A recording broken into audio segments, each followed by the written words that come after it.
SCS news और मैं हूं कमलेंद्र झा। कार्यक्रम है कहिए नेताजी और इस कार्यक्रम में हमारे साथ अभी हैं वार्ड नंबर 45 से प्रत्याशी संजय कुमार जी, जो कि एक अधिवक्ता भी हैं और इनकी कुछ ऐसी तमन्ना है अपने वार्ड में नया काम करने की, जिससे कि यहाँ के लोगों को ज़्यादा से ज़्यादा सुविधा और सहूलियत मिल सके। तो आइए सबसे पहले इनका स्वागत करते हैं। संजय जी, सबसे पहले बहुत बहुत स्वागत है आपका SCS में। धन्यवाद। पहला सवाल, जो आप अपने क्षेत्र की जनता के लिए क्या कुछ नया करने की योजना लेकर चुनाव मैदान में उतरे हैं?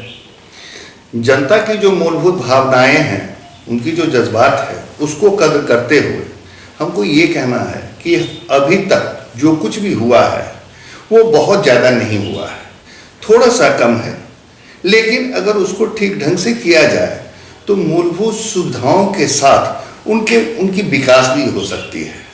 पार्टिकुलर करके कहना यह है कि नगर निगम के इस चुनाव में नगर निगम के द्वारा जो मूलभूत सुविधाएं दी जाती हैं, वो उस सुविधाओं से यह वार्ड बिल्कुल वंचित तो नहीं कहा जा सकता, लेकिन हाँ, बहुत सारे क्षेत्रों में उसका विकास का बिल्कुल ही असर न हुआ है। नाली, सड़क और बिजली की ये तीन समस्याएं हैं जो बहुत ही मूलभूत सुविधाओं में आती हैं और इनका हर क्षेत्र में इसका उचित रूप से इसका विकास होना चाहिए था। नाला तो बना, लेकिन नाले का निकास नहीं होने के कारण वो नाला न बनने के बराबर हो गया। उसके कारण बरसात के दिनों में पानी तो उस नाले में आ जाता है, निकास नहीं होने के कारण उसमें अनेक तरह के कीड़े मकोड़े आ जाते हैं, जो स्वास्थ्य के दृष्टिकोण से बिल्कुल आम जनताओं के लिए ठीक नहीं है। सड़क का निर्माण तो हुआ, लेकिन सड़कें अपनी गुणवत्ता छोड़ चुकी हैं। सड़क 2 साल पहले बना, जगह जगह गड्ढे, पूर्व की भांति हिचकोले खाते हुए गाड़ियाँ उससे निकलती हैं। कहीं कहीं तो ऐसा है कि अगर नाला कहीं टूट गया तो फिर उसका निर्माण या उसका मरम्मत कब होगा, इसके बारे में किसी को न जानकारी होती है और न नगर निगम द्वारा इस पर तुरंत कोई कार्रवाई होती है। बिजली के बारे में कहा जाए तो बिजली तो है, लेकिन उसका समुचित उपयोग नहीं हो रहा है। हर क्षेत्र में इसका उतना विकास नहीं हुआ जितना कि इसका होना चाहिए। स्ट्रीट लाइट की व्यवस्था होनी चाहिए। रात में लोग आते जाते हैं, कहीं कहीं प्रकाश है तो कहीं प्रकाश नहीं है। अगर प्रकाश है, कहीं है, बल्ब भी है, लेकिन बल्ब फ्यूज है। इस दृष्टिकोण से देखा जाए तो नगर निगम में बहुत सारी ऐसी चीज़ें हैं जिनको विकास के रास्ते पर ले जाया जा सकता है, और इसमें एक वार्ड पार्षद की भूमिका अहम होती है, क्योंकि वो अपने वार्ड के प्रत्येक क्षेत्र के लोगों के सुख सुविधाओं से जुड़ा हुआ था। अभी आपने बिजली, सड़क और नाली की बात की है, इसके अलावा शिक्षा का जो यहाँ हाल है। शिक्षा तो मूलभूत, किसी भी समाज में गुणात्मक परिवर्तन होने के लिए शिक्षा का बहुत असर होता है। उसमें हर जगह ऐसा देखा जाता है कि स्कूल तो है, लेकिन उस स्कूल में टीचरों की कहीं संख्या कम है। अगर टीचर हैं तो लड़के उस तरह से नहीं हैं। अगर लड़के हैं तो उसमें ठीक से उतनी पढ़ाई नहीं होती है, उसकी जो गुणवत्ता है वो बच्चों से मेल नहीं खाती है, जिसके कारण लड़कों का सर्वांगीण जो विकास होना चाहिए वो नहीं होता है। मिड डे मील योजना में भी गड़बड़ी सरकारी स्कूलों में देखी जा रही है। समाचार पत्रों से मालूम होता है, लेकिन उसकी हकीकत क्या है इसके बारे में मुझे पूरी जानकारी नहीं। किसी स्कूल में ऐसा हम लोगों ने देखा है, जो नामांकन जितने बच्चों का है और उपस्थिति उस दिन जितनी रहती है, नियम है जो उपस्थिति जितनी होगी उसी के हिसाब से वो खाना बनेगा, लेकिन उसमें बगलिंग हो रही है और वो बगलिंग जो है वो बंदरबाट हो रहा है।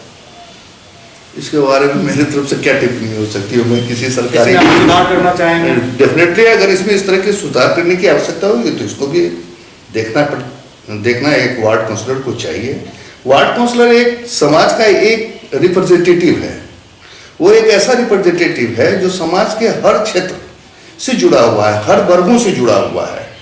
उसमें क्या अमीर हो, क्या गरीब हो, क्या शोषित हो, क्या दलित हो, क्या पिछड़े हों, सब लोगों के लिए उसके पास, सब लोगों के लिए उसको एक भावना होनी चाहिए।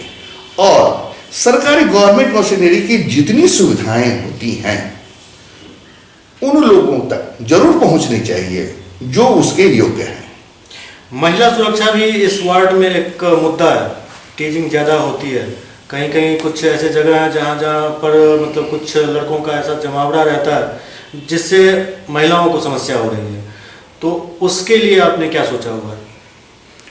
वो तो ये कंसर्न बिल्कुल है कि महिलाओं की सुरक्षा की तो बात होनी ही चाहिए। इसके लिए प्रशासन जो है बिल्कुल टाइट होनी चाहिए। जो कंसर्निंग उस इलाके के का थाना है उसको थोड़ा सा अलर्ट रहना चाहिए। अगर उनकी गश्ती होती रहेगी तो ऐसा नहीं है कुछ जो महिलाओं के साथ, महिलाओं को कोई असुरक्षा की भावना उसमें बन पे। आवास योजना सरकार की तरफ से जो चल रही है, बहुत ऐसे लोग हैं जिनको ज़रूरत है, अभी तक मिल नहीं पाया, तो उनके लिए आप क्या कुछ कहना चाहेंगे? सरकारी मशीनरी से, सरकारी महकमे से या अन्य योजनाएं जो कुछ भी हैं सरकार की तरफ से दी जाती हैं, जिन लोगों के लिए दी जाती हैं उनको बिल्कुल मिलना चाहिए। इसके लिए अगर मुझे मौका दिया जाएगा तो मेरा एक जरूर ही सार्थक प्रयास होगा कि उनको उनका हक जरूर मिले। निगम जो टैक्स लेती है वो वापसी जनता को 10% भी नहीं दे पाती है, वो सुविधा नहीं दे पा रही है, तो इसके लिए आप यदि चुनाव जीत के निगम में जाते हैं तो आवाज बुलंद करेंगे? वो तो मैं देखिए, निगम जो एक इंस्टीट्यूशन, एक जो ऑर्गेनाइजेशन है, निगम कॉरपोरेशन है, ये इस कॉरपोरेशन का काम है लोगों का के वेलफेयर के बारे में सोचना। अगर वो वेलफेयर उसके हॉस्पिटल से जुड़ा हुआ है, उसके शिक्षा से जुड़ा हुआ है, उसके ड्रेनेज से जुड़ा हुआ है, एजुकेशन से जुड़ा हुआ है, पार्क से जुड़ा हुआ है, लाइटिंग से जुड़ा हुआ है, इस क्षेत्र में उसको डेवलप करना है। ये जो प्रश्न है कि उनका ये 10% रिटर्न होना चाहिए, क्योंकि मैं निगम में हूँ नहीं, इसलिए मैं इसकी कोई कानूनी जानकारी नहीं जानता हूँ कि उनको रिटर्न होना चाहिए या नहीं रिटर्न होना चाहिए। एक अलग से सवाल ये उठता है, जो इस क्षेत्र में गंदगी की समस्या भी एक प्रमुख समस्या है, बहुत बड़ी। उस समस्या को आप कैसे देख रहे हैं और इसका निदान कैसे आप हो जाएंगे? ये सिर्फ निदान एक ही तरीके से हो सकता है कि नगर निगम में वर्तमान में जो व्यवस्था है उसमें उसको इम्प्रूव किया जाए।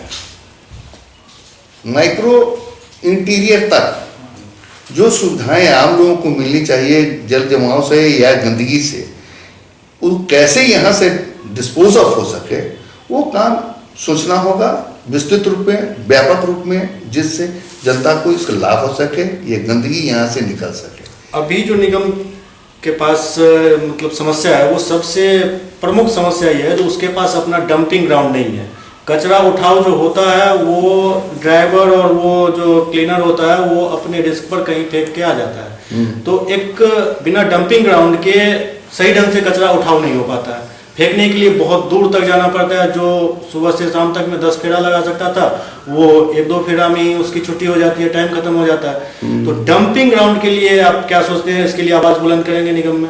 बिल्कुल आवाज बुलंद करेंगे, और वो हर वार्ड में एक ऐसा क्षेत्र होना चाहिए जहां डंप किया जा सके और उसको किसी तरह से डिस्पोज ऑफ किया जा सके। उसका जमाव नहीं होना चाहिए, क्योंकि अगर गंदगी उसका कहीं जमाव होता है तो वो स्वास्थ्य के दृष्टिकोण से भी उस इलाके के लिए अच्छी बात नहीं है। अंत में आप अपने क्षेत्र की जनता से क्या अपील करना चाहेंगे? मेरी अपने वार्ड 45 के वोटरों से एक अपील है कि आप छाता छाप पर बटन दबा करके मुझको विजयी बनाने का अगर एक मौका देते, विजयी होने का मौका देते हैं, तो मैं आपके सपनों को सार्थक करने का अपनी तरफ से भरपूर प्रयास करूंगा। जय हिंद। तो ये थे हमारे साथ कहिए नेताजी में वार्ड नंबर 45 से प्रत्याशी अधिवक्ता संजय कुमार, जो ये मानते हैं जो निगम का जो काम है वो निगम को करना ही होगा, और इसके अलावे जो मूलभूत समस्या है बिजली, पानी, सड़क, नाली, कचरा उठाओ, इस पर ये पूरा ध्यान देंगे और अपने क्षेत्र को स्वच्छ वार्ड बनाने के लिए भरसक प्रयास करेंगे। कार्यक्रम कहिए नेताजी के इस अंक में अभी इतना ही। अगले अंक में फिर किसी और नेताजी के साथ आपके सामने उपस्थित होंगे। तब तक आप देखते रहिए CS न्यूज। नमस्कार।